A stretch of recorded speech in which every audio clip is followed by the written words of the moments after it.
The fourth China and Community of Latin America and the Caribbean States Forum is seen by many as a fresh opportunity to deepen ties, especially at a time when Washington's sweeping tariff war are reshaping global trade dynamics. So, what are your hopes or expectations coming out of this forum? And from your perspective, which issues are most important to Caribbean countries right now? Well, I have high expectations. Caribbean nations are represented, including Saint Lucia, which has formal ties with the Taiwan region of China, but certainly is represented by our ambassador to CELAC, who arrived in Beijing today, just about an hour ago for that meeting. And that summit, I have high expectations for it from the standpoint that leaders, I expect, will find common ground to address issues of mutual concern, especially the consequences of the first 100 days of the Trump administration. And among the most pressing issues, I think I can point to a couple or three. One, the effects of the policies of the U.S. administration on Latin America and the Caribbean today and tomorrow in the context of the new global trade war that is unfolding, if not stopped in time.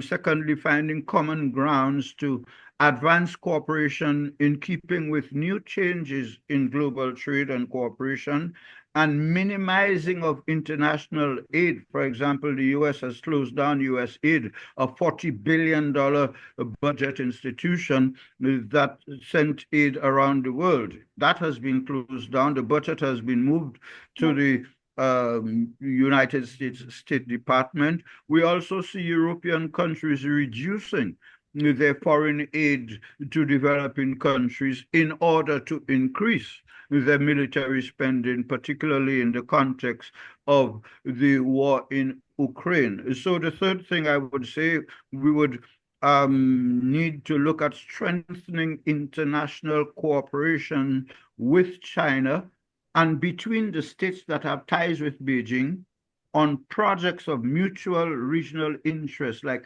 fighting climate change, increasing cooperation between small island developing states, emergency disaster assistance mechanisms, working together to trace historical ties between China and the Latin American Caribbean region. And this latter one is certainly an integral part of the Global Cooperation Initiative, which is aimed at transcending the possibilities where nations might consider themselves better off or even exceptional.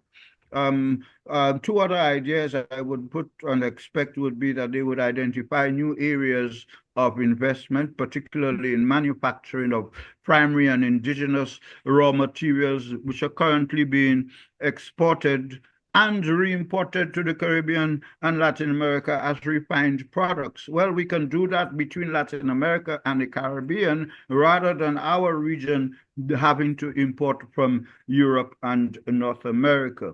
We could also finally here look at the China Friendship Associations in CELAC member states and the Federation representing Latin American Caribbean nations with friendship associations. They must all work together with this Chinese People Association for Friendship with Foreign Countries, in my view, to better highlight and promote people-to-people friendship and cooperation. Mhm. Building on that, as you earlier mentioned, with the global economy becoming more uncertain, we are hearing a lot about how China and Latin America and the Caribbean states are finding new ways to complement each other, especially in trade and investment. So, do you see this as a new kind of South-South cooperation taking shape? Yes, certainly. I think, like I said earlier, what is unveiling and continuing to widen and develop and deepen is a new model for South-South cooperation. Yes, and that is happening, like I said, in between the ties between mainland China and the Latin American and Caribbean regions. Also, the Global Cooperation Initiative taking shape, like I said earlier, as planned long in advance by China. I mean, it was launched in March of 2023. It must have been thought about years before, because ideas don't just drop out of the sky. And that cooperation initiative is to not only bring people closer in friendship, but also get together in addressing mutual problems, especially, for example, the problems of small island states in the Caribbean. I can give you a practical example involving Saint Lucia, which does not have ties as yet with China, but the Yantai City Small Island Zero Carbon Initiative, Mhm. which was launched last year in Azerbaijan and has the support of the government in Beijing.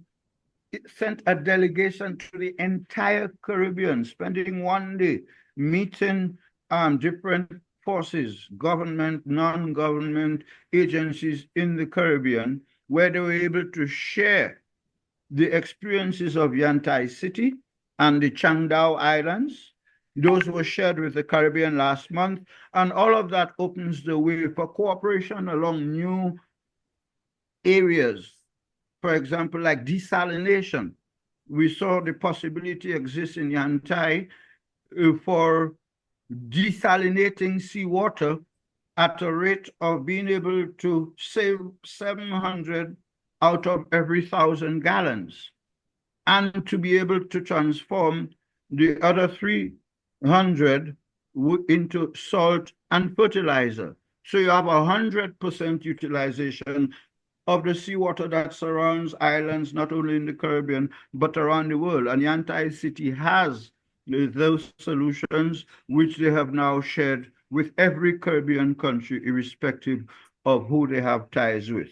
We also would like to see the Chinese National Overseas Oil Corporation, which is operating in Guyana, we begin to look at the possibilities of helping, other Caribbean islands to be able to search for oil and gas and other subterranean minerals, because this is already happening with the European and American companies fighting each other in order to be able to control. So we need also to develop health systems and services to enhance global development cooperation in the area of international health.